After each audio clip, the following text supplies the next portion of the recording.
Halo guys, kembali lagi bersama saya, Cindy Marina Baru Panjaitan. Nah, kali ini kita akan membahas tentang fisiologis kehamilan. Bagaimana sih proses kehamilan itu terjadi? Jadi, untuk terjadinya proses kehamilan sama seperti kita membuat kue. Kita butuh bahan-bahan, dan ada 4 komponen yang dibutuhkan untuk terjadinya kehamilan.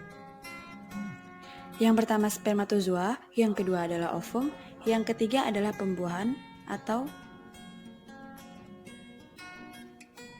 konsepsi, nah yang keempat adalah nidasi. Nah, sekarang kita akan membahas spermatozoa. Nah, seperti yang ada di gambar ini, inilah yang disebut dengan spermatozoa. Spermatozoa ini terdiri dari 3 bagian. Yang pertama adalah kepala yang berbentuk gepeng, kemudian mengandung nukleus atau inti yang nanti akan membuat terjadinya anak. Kemudian sesudah kepala ada lagi leher yang menyambungkan kepala dengan ekor dan juga ekor. Ekor ini kemudian akan bergerak sampai mendekati ovum dan terjadinya pembuahan. Nah, sekarang saya akan menjelaskan anatomi rahim. Nah, rahim itu dalam bahasa Latinnya yaitu uterus. Ini pada gambar ini vagina wanita dan kemudian bagian yang lancip-lancip ini disebut fornix. Kemudian bagian yang seperti donat ini kalau kita lihat dari bawah seperti donat itu disebut cervix. Nah, ini yang disebut uterus atau rahim pada wanita. Uterus ini terdiri dari 3 bagian lapisan, yaitu yang pertama, lapisan yang paling dalam itu disebut endometrium, yang kedua, lapisan yang tengah disebut myometrium, dan yang ketiga, lapisan yang paling luar disebut perimetrium.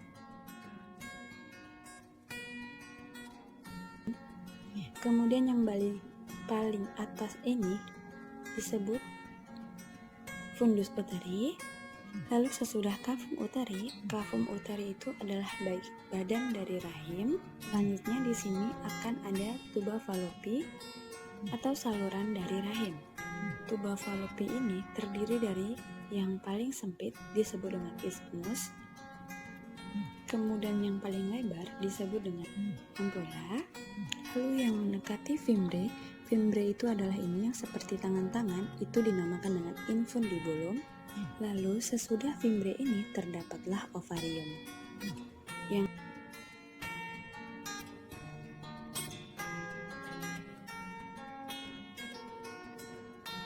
Sekarang kita akan lihat di bagian ovarium.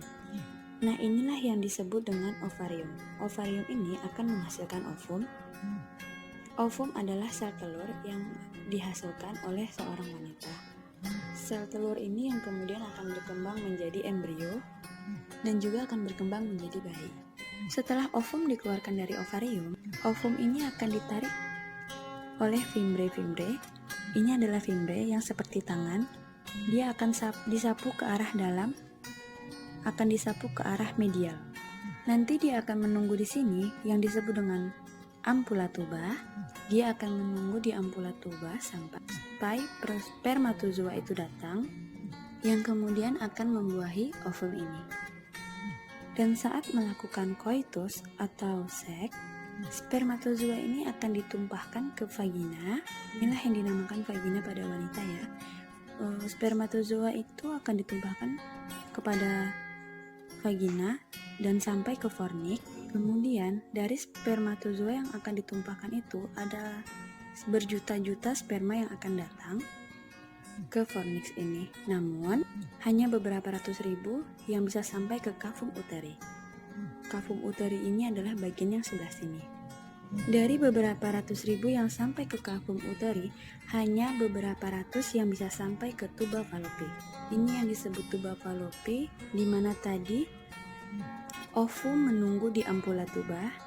Biasanya ya, ovum menunggu di ampula tuba dan biasanya di tempat yang lain. Jadi pembuahan tidak selalu terjadi di ampula tuba. Setelah spermatozoa masuk ke dalam tuba fallopi ini, kemudian sperma akan membuahi ovum. Hanya satu spermatozoa yang akan dapat membuahi ovum. Jadi tidak bisa terjadi 2 sperma membuahi 1 ovum.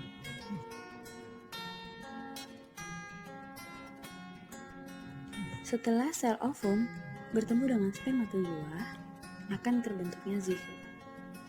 Zigot itu adalah hasil dari pertemuan antara sel ovum dengan spermatozoa.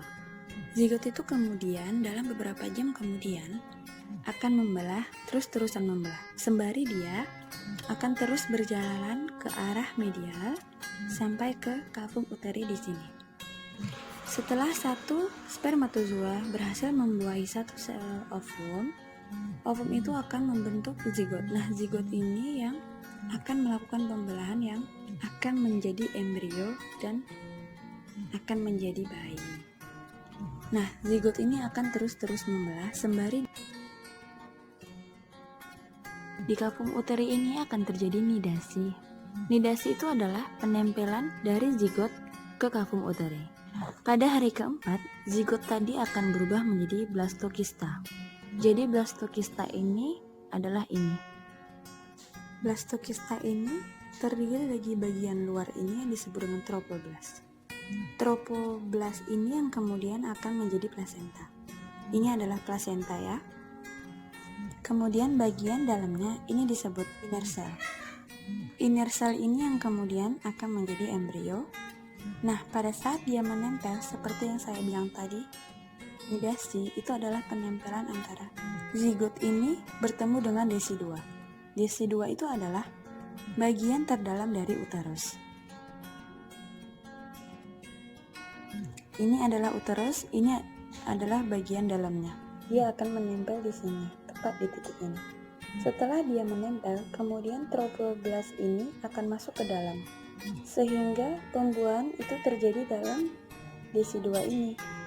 Nah, pada saat terjadi pembuahan itu, biasanya pada saat penempelan biasanya akan terbentuk pendarahan. Darah akibat luka dari desi2. Luka dari desi2 ini yang disebut dengan tanda Hermann. Jadi kalau misalnya sesudah melakukan seksual, beberapa hari atau beberapa minggu kemudian terjadi perdarahan spot-spot itu karena pembuahan ini, karena penempelannya terjadi.